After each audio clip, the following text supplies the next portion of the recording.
Hello and welcome to the Trending Now podcast for this Friday, February 2nd, 2024. I'm your host, Louis Butko. Thank you for joining us as we recap the week that was on Trending Now, which you can catch every Monday to Friday, 7 p.m. and 11:30 on CHCH, CHCH.com, and on our Trending Now YouTube page. Coming up on today's show, the Kansas City Chiefs and Taylor Swift are heading to the Super Bowl as the defending champions look to go back-to-back when they take on the San Francisco 49ers.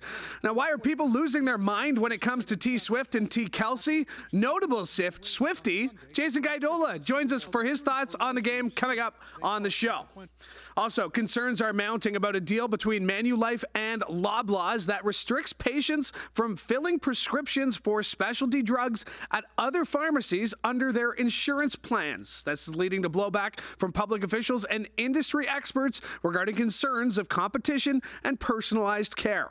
And Alberta Premier Danielle Smith introduces sweeping changes to that province's laws, imposing new rules and restrictions on youth changing their names or pronouns at school and getting hormone therapy or gender reassignment surgery. Laura Sebben drops by for the latest on that and more coming up. But first, we start with the Super Bowl is set, and Jason Gaidola was on this story on Monday. And first of all, how did you watch the games on Sunday? Were you somebody who was tuned into every second? Were you somebody who had it on the background? What was your viewing style? Not every second, but I was on it. I feel like the conference title games, and I know they've floated the league has floated the idea, or somebody did through the media, about having the conference games at a neutral site. And that was at a point where like the Bills were possibly, I don't know why it always the weather yeah. for the Bills game, they moved it to and then there was the Damar Hamlin game last year that because of the seeding, that Kansas City Chiefs Bills game needed to be at a neutral site. Yeah, and then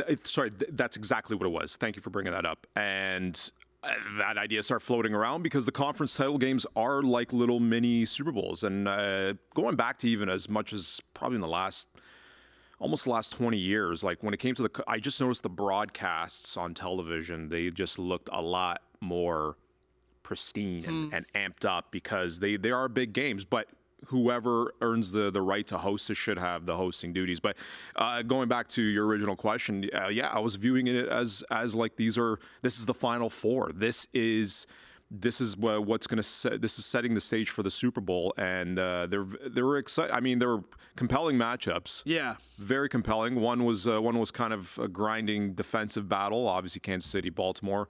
The other was there was quite a bit of offense, a comeback of 17 points. But yeah, I was glued into my seat because I just thought everybody was thinking, I'm like, is the script going to play out what it was? But maybe this was maybe the script all along was the rematch from a few years ago. I don't know. This is a rematch from 4 years ago, that being the Chiefs and the 49ers. The Chiefs won that game. People are talking about Patrick Mahomes and kind of the GOAT if he wins this one, if he wins a third in 4 tries. Andy Reid, obviously a great head coach, Travis Kelce, but then you got Shanahan on the other side. I mean, this is a pretty cool matchup for these teams. A lot of people, I think, are like, we're going for Detroit. Love the story about the Lions. Love Dan Campbell. Or Baltimore. Lamar Jackson, what a year. Bet on yourself type thing. They were trying to trade him. Nobody wanted him. It's hard for me to get excited about seeing Patrick Mahomes possibly lift another one, or Brock Purdy. Is Brock Purdy a good story, at least in your books? He's a very good story. I think it goes back to the question about quarterbacks, and it's the hardest position. I mean, from my viewing, I think it's definitely the hardest position to play in sports. Yeah. It gets microanalyzed to such the highest degree where it is kind of annoying to hear, but. The fact of the matter is, I mean, really, there's only like a handful of guys that are in Mahomes ballpark, right? Like true franchise quarterbacks. Everyone else is either your quality starter or you're kind of like a maybe, right? And I think to necessarily you can win with a quality starter. Because he wasn't great. I mean, Brock Purdy was 178 yards, 1 touchdown, 1 interception. I think he had like 43 yards, like those little scrambles that you need. I mean, you need guys who can do that. I think for me, watching the games, I went out Saturday, so it wasn't the first thing I was thinking waking up, Sunday afternoon. And then B, I was still pretty bitter about the fact that my Bills weren't there. And And I know, like, I've been a sports fan, and it was I think it was after the Bills had lost, is going back a couple weeks. Scott Radley, one of the local media guys here in Hamilton, had said, there are people in the world out there who are Ticats fans, Jays fans, Leafs fans, and Bills fans. Yeah. And that's where I'm at, where I'm like, my teams are good. The teams I cheer for are good, but I've had so little to actually cheer about. Like, I'm jaded about the Leafs right now, right? Like, I'm jaded until they do something in the playoffs. I'm jaded about the Bills until they can finally get past Patrick Mahomes, which seems like it's impossible. Like, it's not hurting my interest in the sport, but it did hurt my interest last week. And I don't know if that was just like I had my feelings hurt the week before, but I did watch some. I wasn't involved as I thought I would be. You're still grieving a loss. It's fine. It's normal. I know what it's like. Trust me. I'm a huge Pittsburgh Steelers fan. When Tim Tebow beat us like 10 years ago, that stuck with me for I didn't get over it until maybe just a few years ago. I'm thinking I still did not get over that loss because there's certain things. It's like because something hurts more when it's like a choke job is when you go out there and you didn't do what you normally are accustomed to doing, and especially when it's all laid out there, like just when it should have been a mismatch. The Bills, I felt the Bills should have won that game. Yeah, you're definitely right, but probably should have. That's how sports rolls, man, and it's hard to win. It's just hard to win, and I know we see so much media coverage of like. And the teams that don't win, it's all this excoriating and just saying, "Oh, this is a disaster. Things need to blow up." And I'm like, man, it's sport. It's hard to win in sports. I would agree with that. There's 31 disappointed teams every year. Yeah. There can only be one winner. There can only be one. I just want it to be my team eventually. Eventually. So I wanted to talk to you about Travis Kelce and Taylor Swift. Oh yeah. Are you over it? Does it bother you? Like, are you somebody, are you annoyed by it? No. 'Cause a lot of people are annoyed.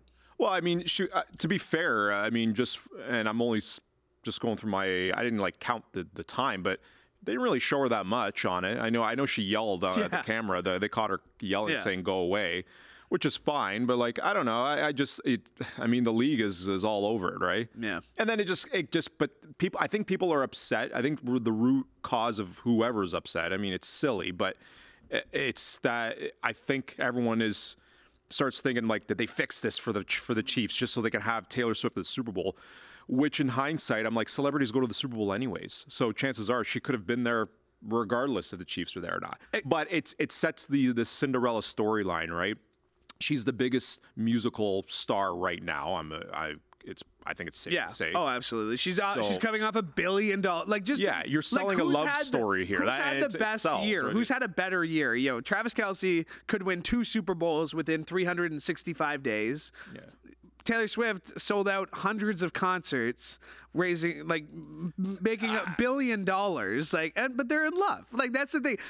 Someone put it it's like. Yeah, I guess you could say being that. jealous of somebody in high school. It's the homecoming queen and the star football player. That's who they are. Yeah, that's the look.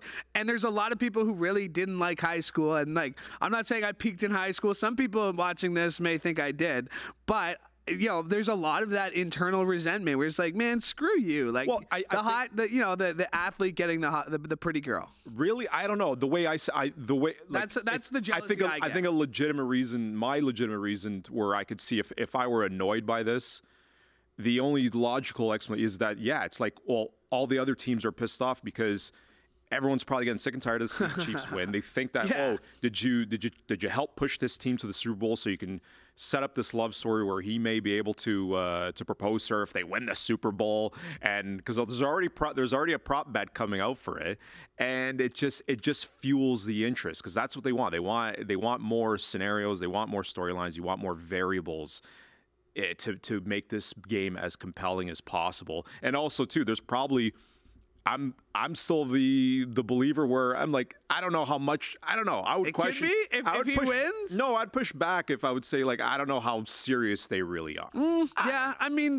They're celebrities. Their relation, I think people have done that where they've gone through. That's a lot of the right wing attack is looking at. Well, look at Taylor Swift's dating history. She's dated this guy and this guy and this guy. It's first of all, that's a great list of former partners for like you're famous. You do whatever you want, man. Whatever makes you happy. For all we know, this could be just one big clout chase. Yeah, we don't know. I mean, who's chasing the clout here? I always said it was Travis Kelce. Kelce is, yeah, because like this was a guy who, star. yeah, exactly, because he was on a reality show like 10 years ago trying to find a date. He was. You can like there's a MTV show or something. So this guy's always wanted the clout. So you mentioned about betting. So you can speculate all you want in the U.S., but you're not allowed to legally bet on whether or not she'll show up or how many times she'll show on TV. So those types of wagers can be made on offshore sports books, and we're still waiting on word from Canadian authorities of whether those bets will be okay, because BetMGM Public Relations Manager John Ewing says that they'd love to be able to bet on that. But in the U.S., the general rule is that wagering is limited to what happens on the field. And in Las Vegas, they have made some of the strictest rules regarding the kinds of wagers that can be made. So legally in the States, we've seen a lot of sports wagering blow up down there lately. You won't be able to bet on it. But she's got a concert in Tokyo, I believe, that day. Boy, have fun making that flight. Yeah, and there was one meme going around that there was... I think it was the West Wing. There was a clip from the West Wing where the president's got to get back from Tokyo in one day. So they're like, this applies perfectly. Like Taylor Swift can do it. I think she'll be there, but I guess we'll have a week to get ready for that. I want to get to this story as well, because you were working on this one. Yep. The Manulife Insurance and Loblaws. So yes, sir. If you have a drug plan under Manulife Insurance, a Loblaw-owned property like Shoppers Drug Mart is likely the only place you can now go to pick up your prescription. Tell us a little bit about this. This is apparently so. And I did talk to a few people that, I guess an industry expert and they're usually university professors and on this healthcare policy. And from what I was told, this has already become a trend. One expert actually told me this, and it didn't make the story, but he just says, I'm surprised this is a story now because this has actually been slowly happening. It's what they call preferred pharmacy network arrangements, where it's very popular in the States, very free reign capitalism a move where it's like, yeah, we're gonna broker an exclusive deal so we can send all of our clients to this specific pharmacy Shoppers on the basis of maybe we'll drop a discount because some of these are 260 specialty medications meant for a lot of chronic conditions, ailments, cancer, Crohn's, you name it, stuff that are not normally obtained by the general population. So is there an ethical issue here? I mean, I don't know. It's just, there's no regulation, and that's what they were telling me, that there's no regulations, there's no regulatory framework to kind of mitigate this, because what does this say about, there was concerns about personalized care, right? And that's probably and it's a legitimate point, because the question raises, it's like, well, what happens if someone's a Manulife, someone has a Manulife package, and you live in a rural community, you live in a First Nation community, you don't have access to a Shoppers. What do you do? Now maybe there's a mail-in, but like there's something about going to your local pharmacist, and especially going to like an independent pharmacist. That's been part of our cultural fabric, I guess, for so many long. Like that's all I've ever done, and now you're kind of going into like a pill factory, right? Well, so like. I say this is I don't have a lot of prescriptions. When I do, it's an antibiotic for a tooth infection or an ear infection or something. But like when I think about it, I think the only pharmacy I've gone to is a Shoppers Drug Mart. So like for a lot of people, that's fair. They might not even think. But like these Loblaws, and I think what bothers me is that Loblaws has done nothing to get good publicity in the last year, it seems, right? I mean, like Galen Weston Jr., we haven't seen it. He doesn't show up on those commercials. Him, I guess. Everybody is, because he is the owner. Like his family owns Loblaws. Loblaws is a billion-dollar company, but it's just like, okay, Loblaws, you keep doing this. Like, do something good. Like, give me a reason to talk about you in a positive way, because I haven't been able to do that in quite some time. I haven't stopped shopping at Loblaws. I wanted to once they did that 30% off to 50%. Like, just little things like that. Everybody needs a villain. And Weston needs a villain. plays a great villain. I understand that. But I think this is kind of what stands out to me is that, I mean, this is kind of where we've been heading, even with other things over the last, decade or so. Like, you're right. You only go to Shoppers for your like that's what people do now. Yeah. People are going to Shoppers, they're going to Walmart, they're going to Costco, and it's very seldomly I hear, I'm going to Joe's Pharmacy on the corner there that everyone used to go to. Now we're going to this commercial. It's commercialization where they've just taken over everything, and the little guy is failing to compete. And the only way to challenge that is how do you make a product just as good but cheaper? And when it comes to prescription drugs, yeah, I mean, they've been trying that forever, right? Real drug dealers. The Ontario Pharmacists Association says a formal complaint is being filed with the Competition Bureau, but is there anything Ottawa can do? I know that they were talking about it. They're saying this isn't great, but is there anything Ottawa can do to step in? They just got back to me today, which is it's not that shocking. That Federal it took government 3 days to get back? Yeah. 2-3 days. They were telling me that they are aware of that there is intention, but they can't disclose if they've received it. I don't know, and does it have any validity where it's gonna? The Pharmacists Association of Ontario, they're telling me that they're doing it on the ground of bad faith dealing, and I mean I don't know. It's probably. I mean, if I'm a betting man in Vegas, I'm going to say probably nothing's going to come of it because there's no regulation, there's nothing there to legislatively counter this, so it doesn't look like a no-go. It looks like Shoppers it is, right? Preferred pharmacy network arrangements. Had never heard that term until today. And, PPNs. We're going to hear it quite well this week until you had it in your story. Big plans for the weekend? You said you're doing a little OHL hockey on Sunday? Yes. Taking my little nephew, my bros. Now, normally I do catch some London Knights games because that's my residential city. Home base. Even though I'm from the Hammer, but so I do catch the Knights at Budweiser Gardens in London. But I've switched the gear where I said, let's because my brother lives near the Guelph area. Yeah. So we're gonna go watch the Storm Knights. Nice little Sunday afternoon hockey. I love the Guelph Arena. I like it's right downtown.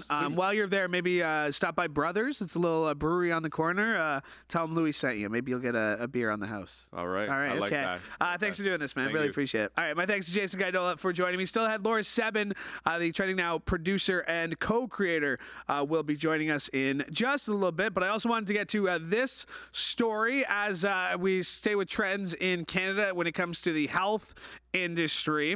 The majority of provinces and territories are asking the federal government to indefinitely hold off a plan to expand eligibility for assisted dying to those with a mental illness. Now, the Liberal government was facing pressure to specify what such a delay could look like, with the extension set to take place in mid-March. But now you have the government saying that they will not be doing that, as a Commons committee reporting the health system was not ready for MAID to include people whose only condition is a mental illness. Federal Health Minister Mark Holland and Justice Minister Arif Virani both say they plan to delay the expansion, and they made that official later in the week. Now, in its final report this week, a parliamentary committee warned that the health system is not ready to allow MAID access for mental illness. It found that critical questions remain unanswered, such as how to tell if patients requesting an assisted death are suicidal or whether it is possible for them to get better. Now, when the updates to MAID were made in March of 2021, it included a 2-year clock, and last year the feds added another year to that timeline. And if the government wants to opt to pause the expansion indefinitely, they've pushed it back to now 2025 at least. So we'll watch that as it goes on. We change gears now, I guess, not really, because it's still a healthcare issue when it comes to the provinces and Canada. But I was telling Nicole this yesterday as we're joined by Laura Sebben, the co-creator and producer of Trending Now. The video that Danielle Smith put out, it started like I was scrolling through and I watched the first 35, 40 seconds being like, oh, what a good message to put out, right? Because she starts with this message that, oh, kids we love you, and we love you in Alberta no matter who you are. And then I stopped watching. I was like, okay, cool. It's a 7-minute video. This is a nice video. And then I started reading the replies. What did you make of Danielle Smith's announcement this week? I think it's just another example of politicians not being real humans and just like hearing stuff on the internet and being like, oh, we got to make a law about this. Because most of what she discussed was, like restricting any any hormone blockers or hormone boosters. So like, for example, a transgender woman or a transgender man, you would either start taking estrogen or testosterone. And then as well, like surgeries for people 18 and under, she was banning any gender affirming surgeries. Anyone who knows anything about the transgender experience knows that most, if not all, unless, you know, you can find sketchy doctors around, but most will not, they're not performing surgeries on 13-year-old, 14-year-old kids. That's just not a thing. Like, yes, the hormone blocking and the gender affirming hormone care starts earlier, but that's so that if the kid knows before they're 13, 14 that they feel like the other sex, why would you want them to experience all the heights of puberty, like, of the wrong sex? This isn't gender, it's sex, which a lot of the people like to say, there's only two genders. Like, no, gender is a social construct. There are two sexes. Yes, that is correct. And sometimes you feel like you're the other one just because of how just because of how, like, biology works and how a fetus is created in the uterus. Like, you start out as a woman and either stay as a woman or become a man. So it's not unheard of to think that you would feel like the other way. These announcements that, like, she made, like the ones you're talking about, being like, most doctors will not let you do, well, you know, we'll it's consider. not a thing. It's not a thing. But that kind of buries the other things that are in these sweeping legislation changes. Like, parents will have to opt students in to every lesson about sex education, sexual orientation, or gender identity. To me, because that transgender reassignment surgery, hormone blockers or boosters affects so little, this is the one that really jumps out to me, because we've talked about on this show, you know, Governor DeSantis's moves in Florida. This is everything of that DeSantis would want to do 100% in Florida, but it's happening in Alberta. 100%. And it's just, why do you want, I don't know, like, I don't get it. Why don't you want your kids to know about life? Like, gay people aren't going away just because you're not teaching. Yeah, and like, by you, it's frustrating because as a parent, by you pulling your kid out of that kind of discussion or that kind of learning, you're telling your kid that it's bad without explicitly saying that it's bad. And so then you're teaching your kid to other these people. And you're also, I feel like, just robbing your child of, like, learning about something and getting to, like, make their own decisions about it and deciding what they like or dislike about, hey, this was a crazy lesson in health class. Like, you know what I mean? Smith said teachers need to get third-party instruction material on gender identity, sexual orientation, and human sexuality approved by the Education Ministry before they are used in the classroom. And the law right now requires one notification and parents can opt out. Also, a new policy forbids transgender women from competing in women's sports league, saying Smith said the government will work with leagues to set up co-ed or gender-neutral divisions. It's also unclear whether these changes will be done by law or government policy. She had a press conference yesterday, says these are laws they're going to be working on in the fall. So really, yeah. It's just sad because, again, you're inviting these people to get discriminated against, basically.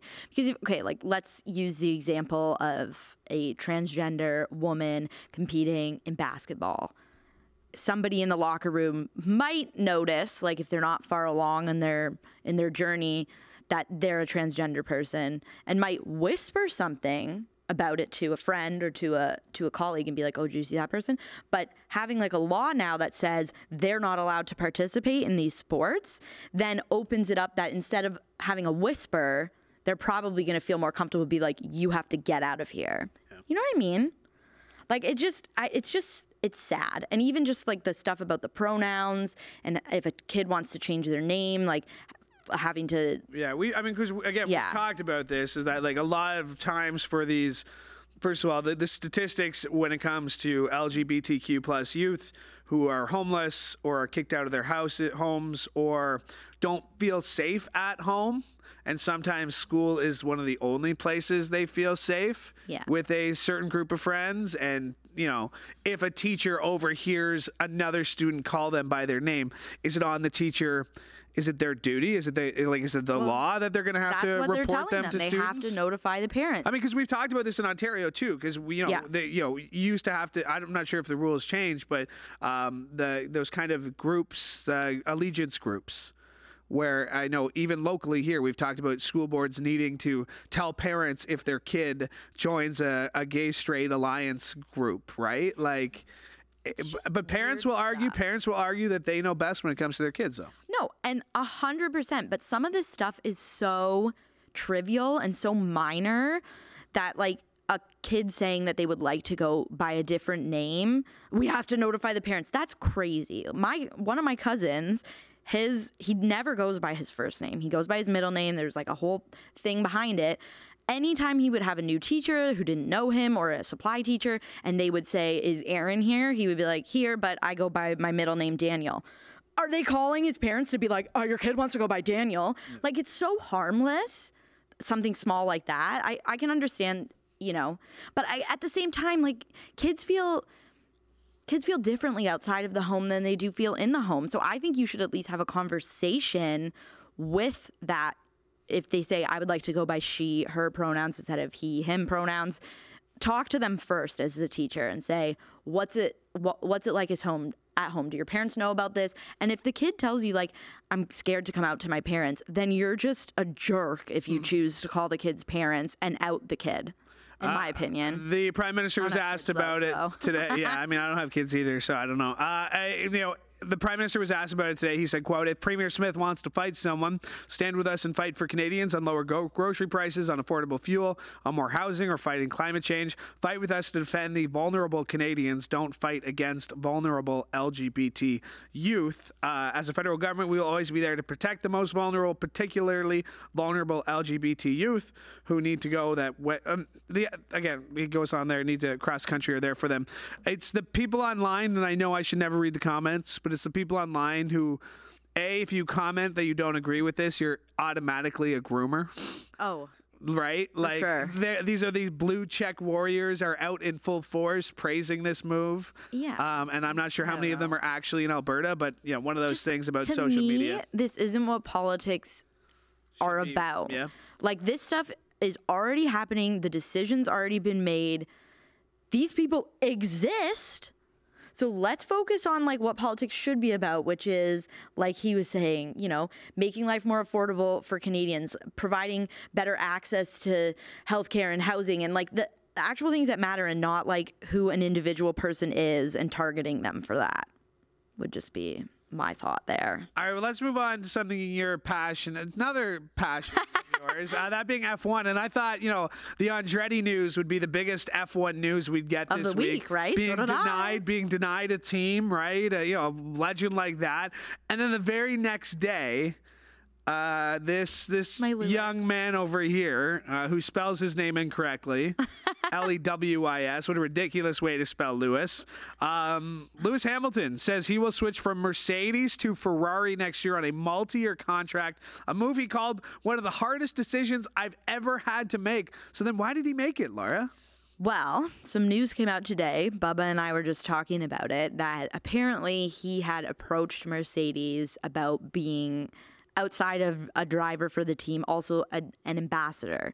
So it would be a role where he could, the team would help him promote his passions outside of the sport. So they would partner with his, like, Mission 44. And, anyone who knows Lewis Hamilton, he's very passionate about social justice and causes that are important to him. And then the ambassadorship would also extend once he had retired. And so he would stay. Like a lifetime contract. He would stay with Mercedes and help, continue to make changes, not only with the sport, but also outside of the sport. Because, again, if you don't know Formula One, Lewis Hamilton, a lot of the stuff going on in Formula One right now is because of him.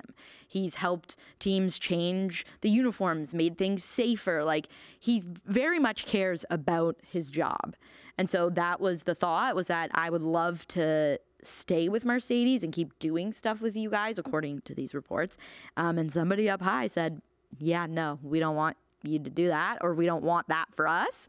And so then people I'm sure, are constantly trying to poach Lewis, especially knowing that he only had one more year on his contract with, or 2 more years on his contract with Mercedes. And so I guess Ferrari approached him, and the reports say that they were on board with having him be an ambassador and supporting his stuff outside. Yeah. So Toto Wolff, he's the Mercedes team principal and CEO. He commented, in terms of a team driver pairing, our relationship with Lewis has become the most successful the sport has seen. And that's something we can look back on with pride. Lewis will always be an important part of Mercedes motorsports history. However, we knew our partnership would come to a natural end at some point, and that day has now come. We accept Lewis's decision to seek a fresh challenge, and our opportunities for the future are exciting to contemplate. But for now, we still have 1 season to go, and we are focused on going into racing to deliver a strong 2024. And that's what I find interesting about F1, is that when I'm a free agent, it's at the end of the season. Yeah. Here I am telegraphing my move. Mercedes isn't going to make any investment into their car. No, they have to, right? They still have to be competitive. Well, yeah, regardless of if you're losing a driver, you still want to win, even if it's with the driver that you're losing. Plus, they have a vested interest right now in his teammate, George Russell. So Lewis might shift to a number 2 position more than a number 1 position in this next year, but just this next year, because that is the interesting question in 2025. Who will be number 1 at Ferrari? I mean, because we're talking like shake and bake. Listen, my car racing experience is Talladega Nights, and there's shake and bake, right? It's a team sport. But also not a team. So he wants that 8th title. He wants that one that's going to put him over the top. How does this play out within Ferrari? Do you see in 2025 and then beyond? I mean, Mercedes is still probably. Well, you mean I get to race in Lewis Hamilton's car? Toto Wolff says he's excited, and why should he be? A lot of people are going to be wanting that spot. 100%. And there's new engines coming in. There's new regulations coming in. There's new teams coming in. Like Audi's going to come in 2026, which is where they'll think Carlos Sainz will end up. There's a lot of new stuff happening, and I don't know, I thought it was really funny. Somebody online said, for people who don't know Formula One, Lewis leaving Mercedes is like when Zayn left One Direction. And I thought that was really funny because no one was expecting this. I genuinely think Formula One watchers, lovers, and analysts were expecting him to retire with Mercedes and then stay on board with Mercedes in a behind the scenes role. So I don't know, the fact that they turned that down when he's a big part of the reason why the sport is it obviously blew up with the Netflix documentary. But before that, if you asked anyone, Formula One, Lewis Hamilton is the first thing that would come out of their mouths. So I don't know how you squander working with someone or having someone in your corner who is so global and just genuinely cares about what they're doing. It's weird. Do you think Max Verstappen's watching all of this, being like, who cares? I'm going to win every race anyway? Yeah, Max doesn't give a hoot about anyone else except for himself. Well, that's what he does, but he's the champ. He's number 1. I wanted to get to this before we go. I don't think anyone expected a few simple words here. 1, 2, 3, 4, 5, 6, 7, 8 words with 2 question marks. Blowing up the internet. At Elmo at 10:46 a.m. on January 29th said, Elmo is just checking in. How is everyone doing? That was reposted, retweeted 58,000 times. 205 million views. 205 million views. Suffering. A lot of people using the term trauma dumping on Elmo. So what'd you make of this? I thought it was hilarious. Joanna wrote the reel. I was talking to Joanna. She had no idea about this until she showed up on whatever day that was, Wednesday afternoon, started writing the story. Poor Elmo. It was so funny. And then they got attacked by Larry David on the Today Show this week.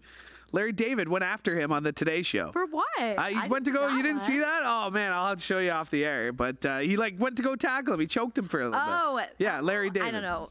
The internet loves Elmo, and who doesn't though? Right? Did you know? I grew up with Elmo's World. I had to take on me Elmo.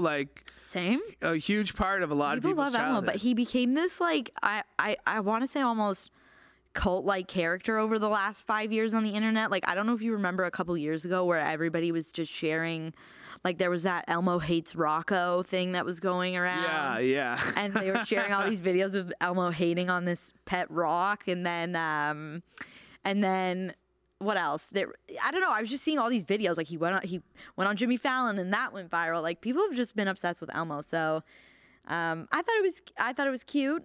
I thought it was hilarious, all the replies. Like, don't get any ideas, Elon, but I often say I can't believe this app is free because it's just peak comedy. But then it ended on a nice note where it just opened with this wider let's check in on our friends. He mental tweeted health after the fact, said, wow, Elmo is glad he asked. Elmo learned that it is important to ask a friend how they are doing. Yeah. Elmo will check in again soon, friends. Elmo loves you. That's a nice note. Let's end it on that. A week like this, let's end it on a positive note. Laura Sebben, thank you for joining me today. Appreciate it as always. Thank you, Louie. All right, my thanks to Laura Sebben for joining me. My thanks to Jason Gaidola as well. Remember, you can follow Trending Now on your various social media platforms. That includes on X, on Instagram, on YouTube as well. They're all at Trending Now CHCH. You can also subscribe to Snapchat. CHCH Trending Now. And speaking of subscribing, make sure you like and subscribe to CHCH Podcast so you never miss an episode of this show or any of the other great shows we have for you here on CHCH Podcast. You can also go to chch.com/podcast or go to our CHCH YouTube page. One more time, thank you to my guests for joining me. Thank you to Mike Corson for directing today's show. And thank you for joining us as well from all of us here at CHCH. I'm Louie Butko, hoping you have a great weekend.